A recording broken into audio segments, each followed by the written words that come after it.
आपको गरीबों के साथ अपने राब्ते बहाल करने होंगे, चाहे वो एमपीए हो, चाहे एमएनए हो, कोई भी हो। जब तक आप मुझ जैसे गरीब को, एक रेडी वाले को, एक पकोड़े वाले को, किसी को भी जब तक आप उनसे राब्ते बहाल नहीं करते, आप इमरान खान साहब को माइनस नहीं कर सकते। की वजह यह है इमरान खान ने लोगों के दिलों में जगह बना लिया। मजेदारी की बात देखें कि इमरान खान साहब ने, मैंने जैसे कि आपको पहले बताया, कोई ऐसा काम नहीं किया गरीबों के लिए, इस मुल्क के लिए, लेकिन उसने अपनी जुबान से ऐसी ऐसी उसने कह लें कि तकरीरें की हैं, ऐसा ऐसा उसने बयानिया बनाया उस बंदे ने कि उसने लोगों के दिलों में जगह बना लिया है। अगर आज आप जनाब शहबाज शरीफ साहब, नवाज शरीफ साहब, मरियम नवाज साहब जो मुस्तकबिल की वजीर आजम है, बिलावल भुट्टो साहब जो मुस्तकबिल के वजीर आजम है, ये मैं अभी से आपको पेशन गोइया बता रहा हूं, ये सब वजीर आजम है आने वाले दिनों में।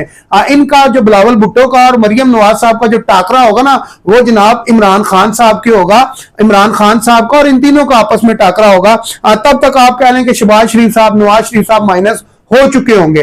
तो इन दोनों को मेरा मशवरा है कि अगर आप इमरान खान साहब को माइनस करना चाहते हैं तो उसके लिए आपको करना यह होगा, बिजली सस्ती देनी होगी, मुझे जो गोश्त है वो सरकारी रेट पे मिलना चाहिए, दूध मुझे खालस मिलना चाहिए, खुराक जो है मेरे बच्चों तक अच्छी पहुंचनी चाहिए। तो जब तक ये चीजें मेरे तक नहीं पहुंचती, जब तक आप मेरे लिए ये नहीं कर सकते, तो मुझे ऐसा सरोकार नहीं है कि आपने आईएमएफ से क्या लेना है, आपने आईपी को क्या कंपनी पैसा देना है। तो यहां पर मसला ये है जनाब कि यहां पर मसले बहुत सारे हैं। हुकूमतों से ये मसले जो छोटे छोटे हैं वो तो हल हो नहीं रहे।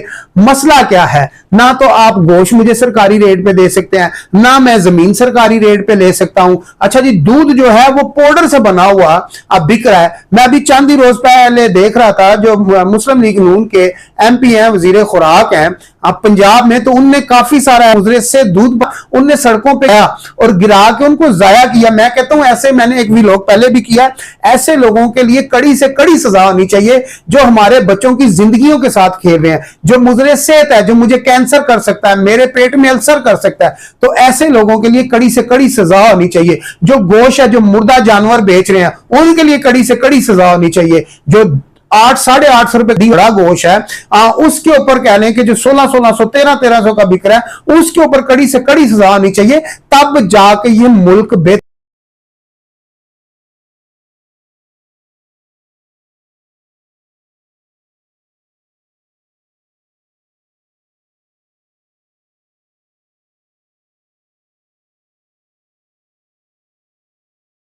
शख्स अपनी मर्जी से बेच रहा है। नाज़रीन, यहां पर मैं आपको बता दूं, जब हुकूमत हमें चीनी, आटा, घी ये चीजें खालस नहीं लेके दे सकती ताजरों से, और ये चीजें कह लें कि माशरे में सही नहीं बिक सकती, तो जो हमारे अदारे हैं जो कह लें कि इनको कंट्रोल करते हैं, तो फिर वो कहां पर हैं? वो इतनी इतनी बड़ी अमरात, इतनी इतनी बड़ी सैलरियां लेकर कहां चले जाते हैं? यहां पर मैं आपको बता दूं कि जो इस वक्त की हुकूमत है, जैसे कि मैंने कहा बिलावल भुट्टो साहब, मरियम नवाज साहबा और मुस्तकबिल के ये वजीर आजम हैं, अब तक अवाम को रिलीफ नहीं देना, अवाम को कह लें कि बेहतर तरीके से लेकर अपने साथ नहीं चलना, तो मुझे नहीं लगता कि अवाम आपको पसंद करेगी। उसकी वजह यह है कि मकबूलियत गिरते हुए भी देर नहीं लगती और मकबूलियत बढ़े हुए भी देर नहीं लगती। अच्छे काम से मकबूलियत ऊपर चली जाती है, बुरे काम से मकबूलियत नीचे चली जाती है। अगर बिलावल भुट्टो साहब या मुस्लिम लीग नून के जितने भी रहनुमा हैं, अगर आप चाहते हैं कि आपकी मकबूलियत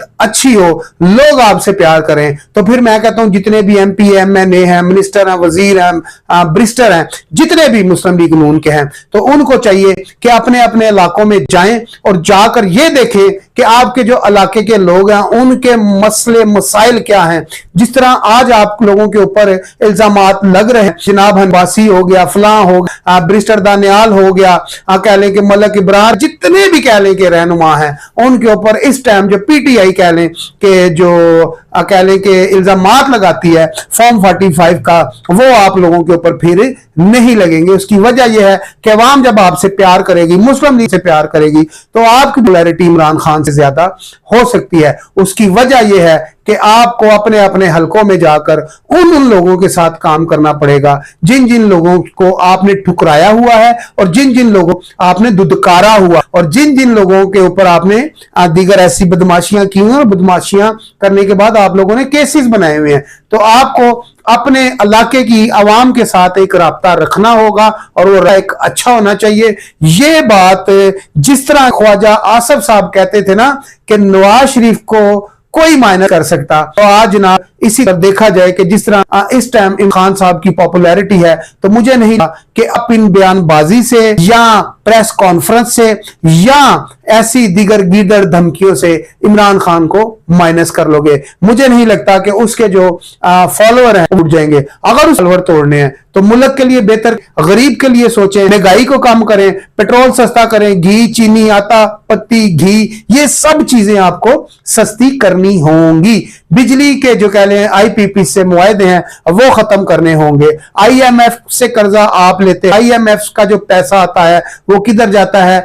एक कह लें कि जो मजदूर है जो जिसकी दिहाड़ी 1000 12 1500 2000 है, उसको नहीं पता कि $1 अरब कितना होता है, $50 अरब कितना होता है। उसको इन चीजों का कुछ नहीं पता। उसको एक चीज का पता है कि शाम को मैंने 1000 से 2000 कमाना है और अपने बच्चों का पेट भरना है।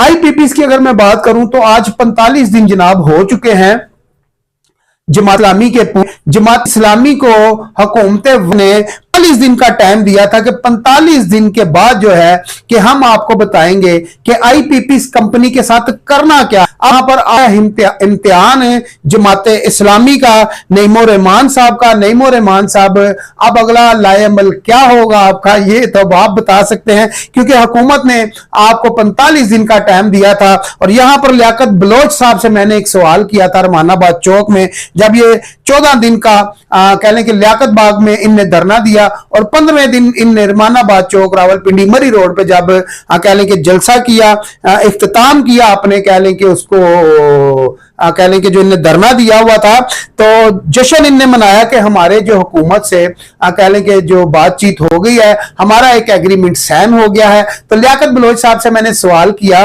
कि सर मुझे ये बताएं, आपने इनके हाथों के अंगूठे भी लगवा लिए, स्टाम्प भी लगवा लिया, और जैसे ही आपने ये सारे काम किए तो ₹2 तो 55 पैसे पेट्रोल की मद में रात को फिर पेट्रोल बढ़ गया।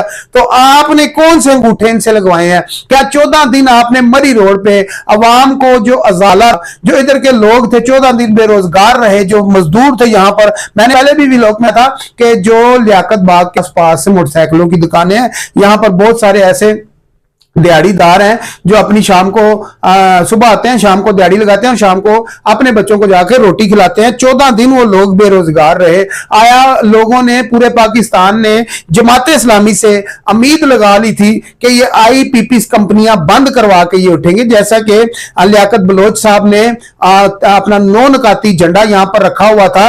मैं चंद आपको गिनवा देता हूं।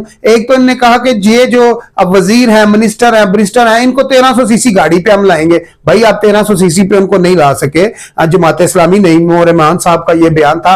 और दूसरा इनने कहा कि ये आईपीपी स्कम को बंद नहीं करते हम इस धरने से नहीं उठेंगे, वो भी काम नहीं हुआ। यहां पर मैं आपको बता दूं नाज़रीन कि जो नईमो रहमान साहब हैं, कराची में मेयरशिप मांगते मांगते इनको मेयरशिप नहीं मिली कराची में, जबकि इनके पास सीटें और टिकटें भी सबसे ज्यादा थी, तो मेयरशिप इनकी बनती थी। पीपल्स पार्टी ने इनको मेयरशिप नहीं दी। तो जो बंदा अपनी मेयरशिप नहीं ले सका तो मुझे बताएं कि वो आईपीपी कंपनियां कैसे बंद करवाएगा। सियासत में हमेशा मैं आपको ये कहता हूं कि सिलसिला रहता है, कुछ दो और कुछ लो का सिलसिला चलता रहता है और ये चलना भी चाहिए। अगर जमात इस्लामी सड़कों पर बैठी थी तो हुकूमत वफ्द को चाहिए था कि इनको कुछ ना कुछ दे के भेजती, कम से कम ₹5 ₹10 यूनिट से कम करवा के ये लोग उठते, लेकिन ये उठ गए थे और 45 दिन का टाइम मिला था। और लियाकत बलोच साहब जो है सारा देख रहे हैं, लियाकत बलोच साहब जो है, आप देखना यह है कि 45 दिन यहां पर आज पूरे हो चुके, सुबह 46वां दिन हो जाएगा।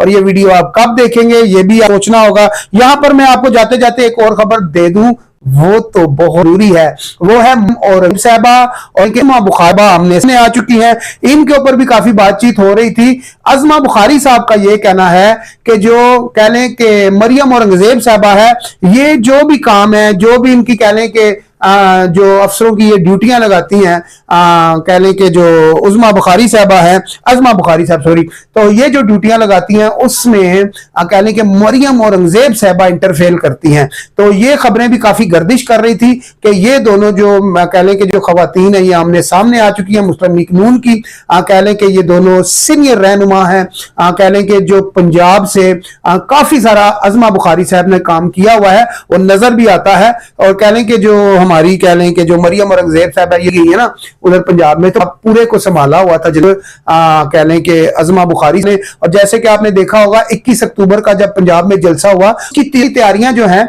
तकरीबन अज़मा ने कर ली, लेकिन जब स्टेज हुआ सारे मामलात हुए तो जाके मरियम औरंगजेब साहबा ने उसको हमला कर लिया। और उस टाइम भी ये बात उठी थी, उस टाइम भी ये बात उठी थी कि जो अज़मा साहबा के काम है उसमें मरियम औरंगजेब साहबा सीनियर वजीर जो है वो जाके इंटरफेयर करती हैं और उनके कामों में मुदाखलत करती हैं। तो उनने टाइम भी इनकी बड़ी इज्जत रखी। अज़मा बुखारी साहबा ने कह लें कि मरियम औरंगजेब साहबा टाइम भी इज्जत रखी। उन्होंने कहा जी नहीं नहीं कोई ऐसा, जब सहाफी ने सवाल किया तो उन्होंने कहा जी कोई ऐसी बात नहीं है। आज अज़मा बेचारी यही कहती है नहीं जी नहीं कोई बात नहीं, कोई बात नहीं, कोई ऐसी खबर नहीं। तो आज भी मुस्लिम लीग नून सीनियर जो मरियम औरंगजेब साहबा है उनकी वो इज्जत रखती हैं। अब मरियम औरंगजेब साहबा को चाहिए कि उसके काम में इंटरफेयर ना करें। अब उसके पास भी एक सीट है, उसके पास भी एक ओहदा है, तो वो भी बेचारी चाहती है कि मैं जो है अपजी से सामों को देखूं। कह लें उज़मा बुखारी साहबा को सलूट है और मरियम औरंगजेब साहबा को सलूट है। उनको चाहिए कि अब उस बेचारी दूसरी को भी